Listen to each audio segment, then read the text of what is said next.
My name is Miles Morales, and in my world, I'm the one and only Spider-Man. That is, until he showed up. And it's a no on the cape. I think it's cool. Spider-Man doesn't wear a cape. All right, you ready? Hey guys, Who are you? I'm Gwen Stacy. I'm from another dimension. How many more Spider people are there? Hey, fellas. Hello. This could literally not get any weirder. It can get weirder. My name is Peter Porker. How am I supposed to save the whole world? You can't think about saving the world. You have to think about saving one person. Miles, where did you go? Can Spider-Man turn invisible? Not in my universe. Wow, this is incredible. Some kind of fight or flight thing. What's that? Hey, Peter. I think this is a cape. Hey everybody, it's Charlie. We got brand new Spider-Man footage to break down. You probably picked up on some of the more obvious Easter eggs. There's some really cool ones in here too, especially for the version of Spider-Man that got to wear Doctor Strange's cape. We also see a couple extra new suits in the background too, so we'll break it down. We already started a new round of that Spider-Man PS4 game giveaway. All you have to do to enter is be a subscriber and leave a Spider-Man related comment on the video. The funny thing about some of these extra suits too is that, yeah, they're really cool, but they also exist within the Spider-Man PS4 game. Not every single one of them, but most of them. So the trailer is mostly dedicated to introing the other versions of Spider-Man, but also in telling him why he's not supposed to wear a cape. Real heroes don't wear capes. Every meme you've ever seen about capes, the Incredibles scene, no capes. Another day saved when his cape snagged on a missile fin. Thunderhead was not the brightest bulb. Stratogale, April 23rd, 57. Cape caught in a jet turbine. You can't generalize about this. Metaman, express elevator. Dynaguy, snag on takeoff. Splashdown, sucked into a vortex. No capes. There's a whole bunch of new footage of them showing off some of Miles Morales' unique Spider-Man powers, like his camouflage ability. It's mostly fear-based, so he doesn't really know how to use it yet. That's why he automatically goes invisible when they hear that really loud sound in Kingpin's office. Boom, pop, invisible. This is incredible. Some kind of fight or flight thing. What's that?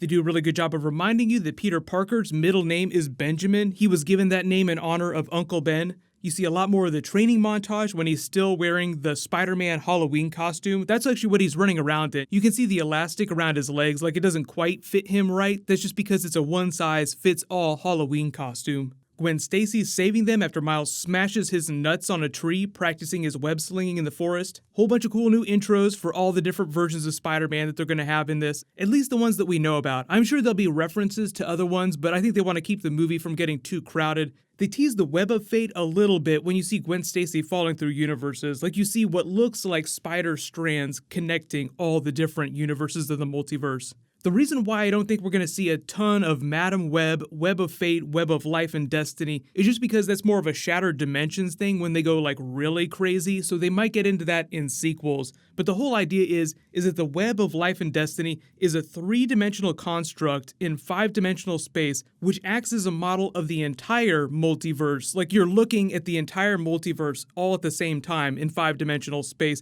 It's maintained by the Master Weaver, super powerful character that exists somewhere above Madam Web in the hierarchy of spider deities, and also the other spider deities themselves, which give a lot of the versions of Spider-Man across the multiverse their different abilities. As you wish, I shall leave you for now, but you are still the chosen one. And when the time comes for the ultimate battle, I will return and send for you. That you cannot escape. It is your destiny. So imagine in this movie, Spider-Man Into the Spider-Verse, they're just dipping their toe in the multiverse, like, oh my god, there's other versions of me. They could do Shattered Dimensions in a sequel where they go really crazy with that idea. There's that big chase scene with his uncle, the Prowler, through traffic and that big car accident that just shows you some of his abilities once he's starting to learn how to use them. There's actually an Easter egg for A Tribe Called Quest here. On top of the cab here, it says Babylon Blood Cloth. That's a reference to a song by A Tribe Called Quest called Babylon Blood Clot. There's a lot of Easter eggs for people that work on the movie, the music that they're using for it, in addition to just general Spider-Man comic book references. Then you get all the funny scenes about him not wearing a cape. So he's got the yellow one, he just rips it right off of him. No kid, heroes don't wear capes. But when he finds the version of Spider-Man's costume that has Doctor Strange's cape attached to it, that's a reference to Ultimate Spider-Man, the cartoon series where he got to wear Doctor Strange's cape briefly. So we'll see whatever the explanation is for Spider-Man in the Ultimate Universe having a copy of it. And I know the clasp looks a lot like the Eye of Agamotto, but unless Doctor Strange in this universe is dead and Spider-Man at one point became the Sorcerer Supreme within the Ultimate Universe, this has got to be something else, because Doctor Strange would never give that away on permanent loaner or anything like that, because it looks like these suits have been here for a long time. But that is not the only time a version of Spider-Man has worn a cape. Spider-Man 2099 has a makeshift cape of sorts. I mean, it's a really short cape, but it's still technically a cape. There was a version of Spider-Man from Earth 80219 that never became the superhero Spider-Man, but did wear a costume like his, became a performer. He wore a cape that had spider print all over it. There was a version of Spider-Man that wielded Mjolnir and thus got all of Thor's armor, so he was wearing Thor's cape in that instance. That was Marvel Adventures number 40, non-canonical, but still really funny if you've ever seen this image traveling around the web. They're just making fun of the fact that Spider-Man has been such a popular character, appeared so many times for such a long period, that he's done almost every single thing. Every twist you could possibly imagine, every type of costume, he has probably worn it in some case. But going from left to right, the costumes that you see in the background here on the far left are the Secret War black suit, not to be confused with the plural Secret Wars, which was a completely different event. There's no costume on the dummy right next to it. The one next to that with a cape, obviously, like I said, from the Ultimate Spider-Man cartoon series where he wore Doctor Strange's cape.